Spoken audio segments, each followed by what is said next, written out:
여러분 혹시 그거 아세요? 지금 대한민국은 노인 인구의 절반이 빈곤층이래요. 2명 중 1명꼴로 빈곤 노인이래요. 안 믿기시죠? 저도 이게 진짜인가 싶어가지고 구글링을 해봤거든요.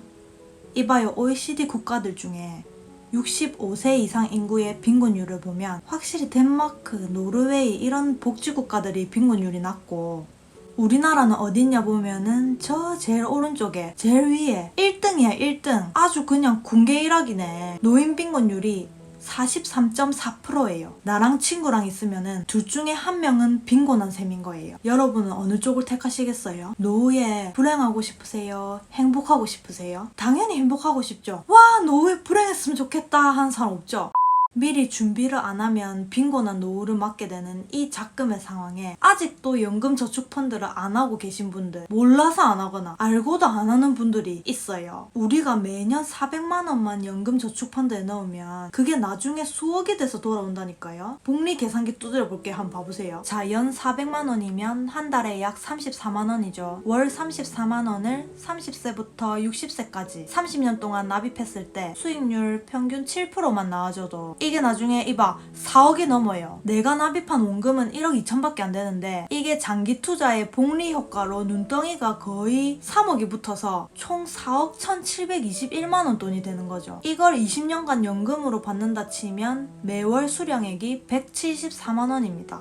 수익률 7%는 나름 보수적으로 잡은 겁니다. 킨덱스 미국 S&P 500이나 타이거 나스닥 100처럼 연금저축펀드 계좌에서 많이들 운용하시는 ETF들 지금 현재 최근 6개월 1년 수익률이 17%, 30%가 넘거든요. 근데 이거 뭐 장기 수익률이 이 정도까지 나오긴 힘들기 때문에.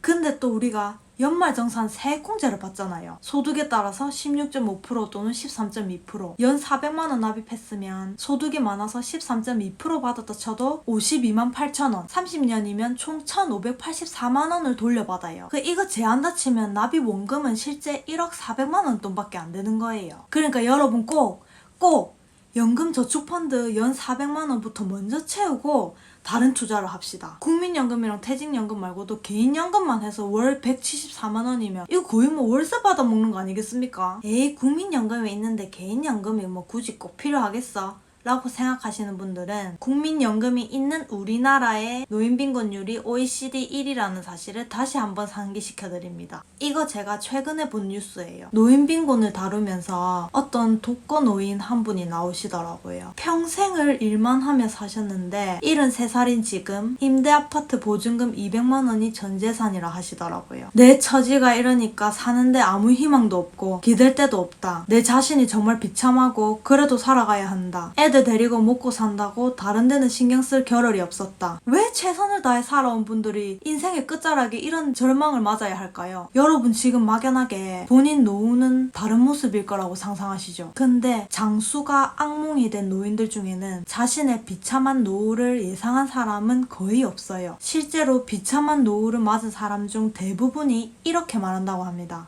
내가 어디 이렇게 될 줄 알았나. 왜냐면 우리나라 사람들은 노후 대비를 못하는 이유가 많아요. 소득이 부족해서, 생활비 때문에, 집 대출 갚는다고, 자녀 교육비, 자녀 결혼 비용 때문에. 아니, 소득은 어쩔 수 없고 생활비는 최대한 아끼고 절약해서 지출 줄여야 되는 거고, 아파트 대출은 뭐 자산 만들어진다 치지만 마지막 이거 자녀 비용, 이거는 진짜 버려야 됩니다. 여러분, 특히 자녀 결혼 비용. 아니, 다 큰 자식을 맘닫고 결혼도 시켜주고 집도 사주고 결혼은 지가 알아서 하는 거예요. 지금 듣고 있는 자식들, 결혼할 때 부모님한테 돈 뜯어가지 마세요.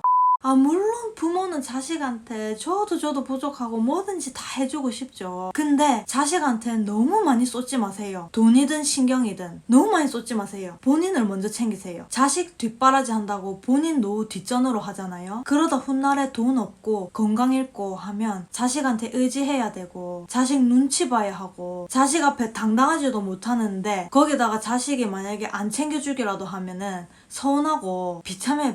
그만큼 비참한 게 없어요. 인생은 길고 기나긴 노후에 대한 책임은 자신한테 있습니다. 자식한테 있는 게 아니고. 사교육비 있잖아요. 그것도 없는 형편이면은 너무 무리하지 마세요. 차라리 노후 자금을 더 모으세요. 자식한테는 애초에 기대를 못하게 해야 됩니다. 네 부양해주는 거는 성인이 될 때까지만이다. 아니면 대학 졸업할 때까지만이다. 이런 식으로. 집에 돈이 없으면 애가 공부를 열심히 하게 돼 있어요. 예를 들어서 대충 어디 뭐 어중간한 살일 때 가도 우리 부모님이 등록금 정도는 빵빵하게 대주시겠지 뭐 이래 생각이 들면은 공부에 절실함이 없어가지고 열심히 안 하게 돼요. 근데 우리 집에 대학 등록금은 어림도 없는 형편이다. 그러면은 우체등강 열심히 해서 등록금이 싼 국립대를 가든지 아니면 하고 싶은 게 있으면 그걸 하러 가든지 해요. 저 봐요. 저 EBS만 듣고 공부해서 국립대 장학금 받고 다녔는데 그게 제가 똑똑해서 그랬겠어요? 아니 집에 돈이 없으니까 사립대는 못 가잖아요. 그러니까 국립대를 가서 또 성적 안 나오면 장학금 못 받으니까 공부 열심히 하고 용돈 안 받으니까 알바하고 힘드니까 안정적인 직장 빨리 취업하고 이렇게 됐어요. 이렇게 진짜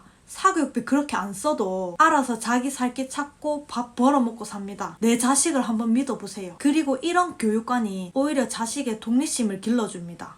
그리고 여러분이 만약에 직장인이다. 직장인이면 사실 내가 성실하게 직장 생활을 하는 것만으로도 이미 노후 준비가 되고 있어요. 무슨 말이냐면 직장인들은 1년을 일하면 한 달치 월급이 퇴직금으로 쌓이거든요. 여러분 우리가 매달 월급만 버는 게 아니에요. 눈엔 안 보여도 퇴직금이 계속 적립이 되고 있어요. 그리고 그걸 나중에 퇴직연금으로 받고 그리고 국민연금도 절반은 항상 회사가 내주기 때문에 근로자는 절반만 부담하면서 내거든요. 그래서 직장인들은 지난번 말씀드린 이 연금 3층 구조에서 1층이랑 2층은 자동적으로 큰 부담 없이 준비가 돼요. 즉 기본적인 노후 준비는 자동적으로 된다. 매달 월급을 받는 것 자체가 이미 노후 대비인 셈이다. 근데 여기다가 개인연금까지 준비하면 얼마나 든든하겠습니까 노후가. 노후 걱정이란 걸 안 하고 살아도 돼요. 젊으신 분들 열로 하지 말고 일의 미래를 좀 대비하면서 현재를 즐기며 삽시다.